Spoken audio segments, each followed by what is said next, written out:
मैं पुकारते पुकारते थक गया। मेरा गला सूख गया है अपने परमेश्वर की बाट जोते जोते। मेरी आंखें थक गई हैं।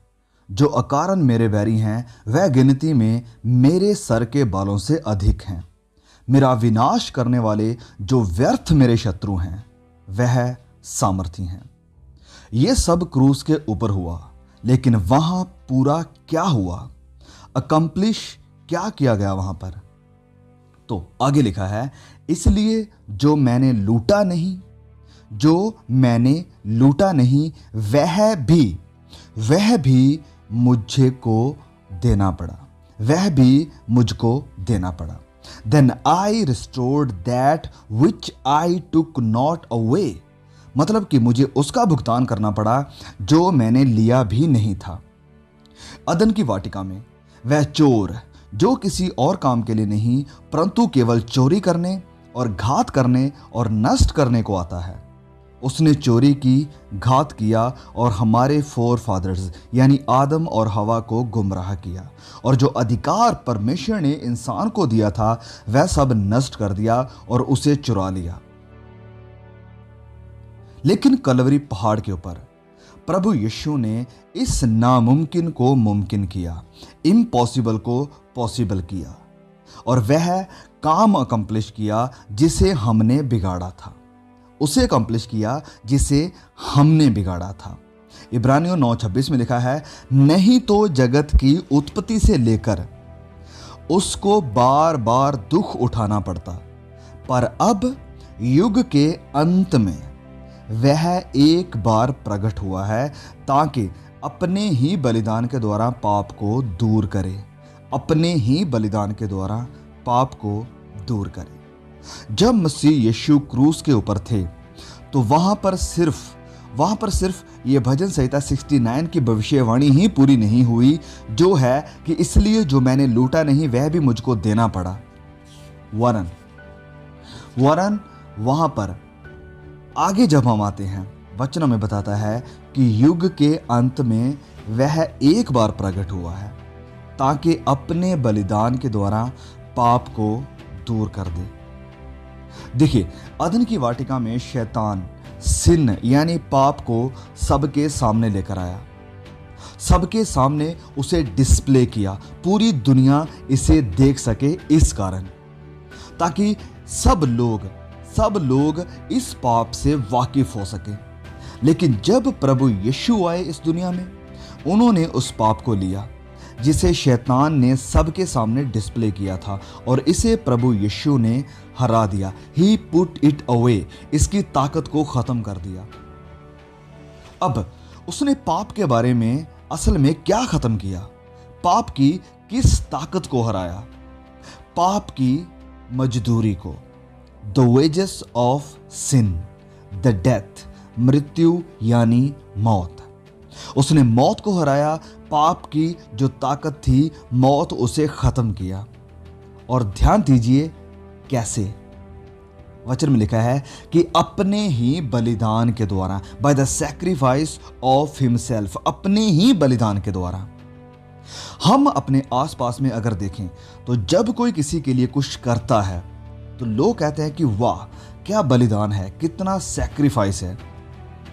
ये सब कई बार बहुत ही बड़ा सैक्रिफाइस होता है, यस बिल्कुल होता है, लेकिन मैं आपको बताता हूं आज असल सैक्रिफाइस के बारे में। असल sacrifice, the greatest sacrifice in the human history. प्रभु यीशु क्रूस पर लटके हुए हैं। मत्ती 27:45 में यूं लिखा है कि दोपहर से लेकर तीसरे पहर तक उस सारे देश में अंधेरा छाया रहा। दोपहर से लेकर तीसरे पहर तक। इन 3 घंटों के लिए परमेश्वर का इकलौता बेटा क्रूस पर लटका हुआ है। वह मसीहा जो बचाने के लिए और पाप की गुलामी से छुड़ाने के लिए आया था, त्याग दिया गया है, छोड़ दिया गया है, कंडेम कर दिया गया है इजरायली लीडर्स यानी अगुओं के द्वारा भी। और कायनात का रिस्पॉन्स क्या है इसके प्रति? अंधेरा, डार्कनेस, अंधेरा छा गया।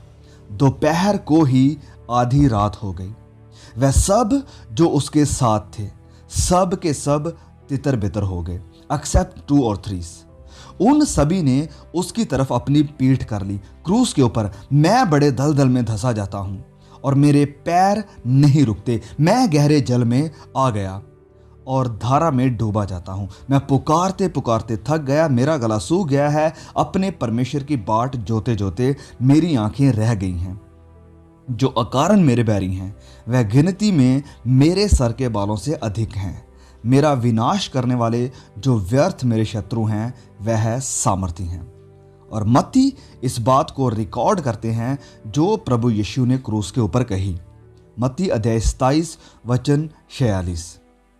तीसरे पहर के निकट यीशु ने बड़े शब्द से पुकार कर कहा, इलाई इलाई लामा सबक्तनी, अर्थात हे मेरे परमेश्वर तूने मुझे क्यों छोड़ दिया। जो शब्द यहां हमारे उद्धारकर्ता ने यूज किया है, ये शब्द अचानक से उसके मुंह से नहीं निकले थे। उसकी जुबान नहीं फिसली थी जो ये शब्द उसके मुंह से निकल गए। ये शब्द वह जानबूझकर इस्तेमाल करते हैं क्योंकि ऐसा कोई और शब्द नहीं है।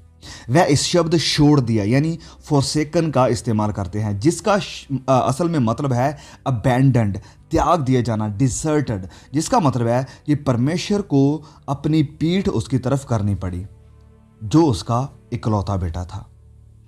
जब यूसुफ के भाइयों ने उसे बेच दिया, उन्होंने उसे त्याग दिया, उसे छोड़ दिया। दे फॉरसुक हिम, दे अबैंडन्ड हिम।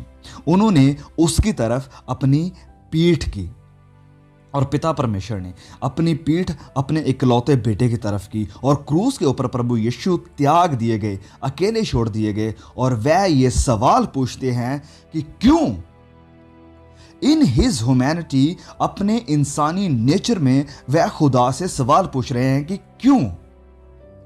ये 3 घंटे उसके लिए इटर्निटी यानी अनंत काल के जैसे थे। God separated from God. कोई भी इंसान ऐसा नहीं है जो इस पृथ्वी के ऊपर जो इसे समझ सके या इस घटना की गहराई को जान सके। इन 3 घंटों के दर्द, तन्हाई, पीड़ा और जुदाई को हम नहीं समझ सकते हैं। We can never ever fathom this.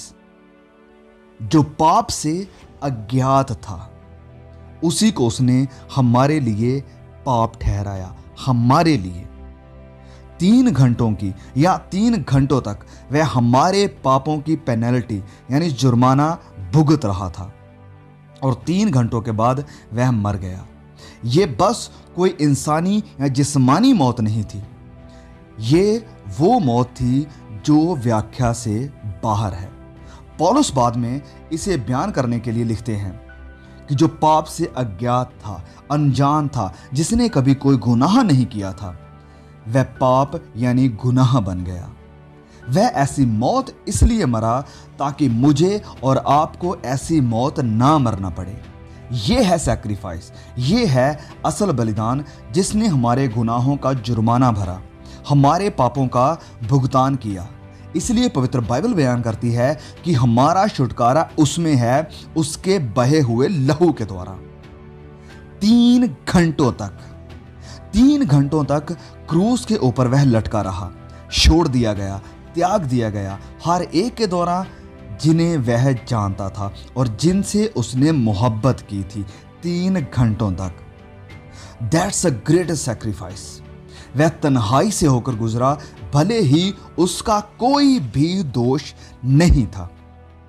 कुछ लोग कहते हैं कि परमेश्वर तो मुझे प्यार ही नहीं करता है।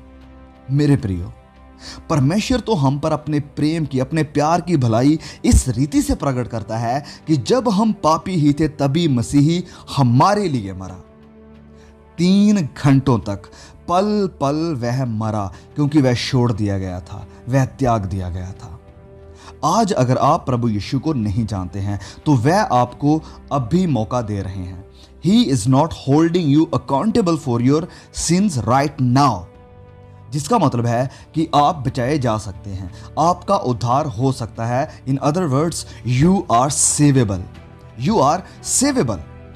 लेकिन एक दिन आ रहा है जब आप उद्धार नहीं पा सकेंगे। आपको अपने पापों में ही मरना और सजा को भुगतना पड़ेगा। जब मौत का साया आपके इस मौके को छीन लेगा। और एक बार जब ये साया जो मौत का है आपके ऊपर आया, तो या तो आप सदा के आनंद में जाएंगे, अगर आपने पश्चाताप करके प्रभु यीशु के ऊपर विश्वास किया है तो। नहीं तो दूसरा ऑफर है कि आप सदा की आग में जाएंगे, जहां रोना और दांतों का पीसना होगा। ये दो ऑफर है आपके लिए। आज आप किसे ग्रहण करना चाहते हैं, किसे रिसीव करना चाहते हैं? अगर आप इस मौके को आज अपने हाथ से गवा लेते हैं, ये नरक की आग का दरवाजा खुलेगा एक बार, सिर्फ एक बार आपको अंदर लेकर आने के लिए, और आप कभी भी बाहर नहीं जा सकेंगे।